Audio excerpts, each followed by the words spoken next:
आचार्य चाणक्य, जिन्हें हम कौटिल्य या विष्णुगुप्त के नाम से भी जानते हैं, उनकी नीतियाँ आज हजारों साल बाद भी उतनी ही प्रभावी है जितना कि सदियों पहले थी। एक पिता या माता के रूप में हम हमेशा अपनी बेटी की सुरक्षित और सुनहरे भविष्य की चिंता करते हैं। चाणक्य नीति के अनुसार अगर आप अपनी बेटी को दुनिया की भीड़ में खोने से बचाना चाहते हैं और चाहते हैं कि वह हर मुश्किल अंधेरे में अपना रास्ता खुद खोज ले, तो उसे ये अचूक और जादुई नियम जरूर सिखाएं। तो दोस्तों, ध्यान से सुनना और अपने जीवन में अमल करना।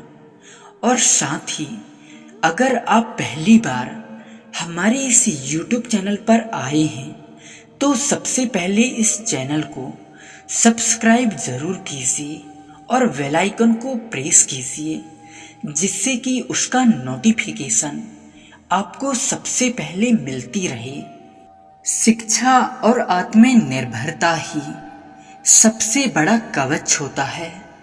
आचार्य चाणक्य का मानना था कि विद्वान सर्वत्र पूज्यते, अर्थात एक शिक्षित व्यक्ति का हर जगह सम्मान होता है।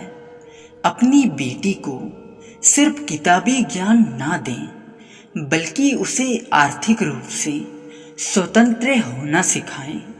जब एक स्त्री शिक्षित और आत्मनिर्भर होती है तो वह न केवल अपना बल्कि पूरे परिवार का भाग्य बदलने की शक्ति रखती है। उसे सिखाएं कि उसका स्वाभिमान उसकी शिक्षा से आता है, ना कि किसी पर निर्भर रहने से। सही और गलत व्यक्ति की पहचान। संसार में हर कोई मित्र नहीं होता। चाणक्य कहते हैं कि सांप के विष से ज्यादा खतरनाक दुर्जन व्यक्ति का साथ होता है। अपनी बेटी को यह सिखाना बहुत जरूरी है कि वह लोगों के मीठे शब्दों पर नहीं, बल्कि उनके व्यवहार पर ध्यान दे, उसे परखने की शक्ति दे, ताकि वह धोखेबाजों और सच्चे मित्रों के बीच अंतर कर सके। जो स्त्री लोगों की नीयत भांपना सीख जाती है, वह जीवन के किसी भी अंधेरे मोड़ पर धोखा नहीं खाती। संकट के समय धैर्य और साहस बनाए रखना। चाणक्य कहते हैं कि जीवन हमेशा एक जैसा नहीं रहता। चाणक्य नीति हमें सिखाती है कि संकट के समय ही व्यक्ति के असली चरित्र की परीक्षा होती है। अक्सर मुश्किल समय में लोग टूट जाते हैं। अपनी बेटी को सिखाएं कि कठिन परिस्थितियों में घबराना नहीं, बल्कि धैर्य से काम लेना है।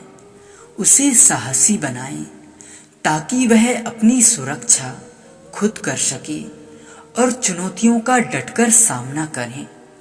साहसी वह मशाल है जो घने अंधेरों में भी रास्ता दिखाती है। इसलिए अपने लक्ष्य की तरफ सकारात्मक सोच के साथ बढ़ते चलिए और सुनते रहिए चाणक्य नीति।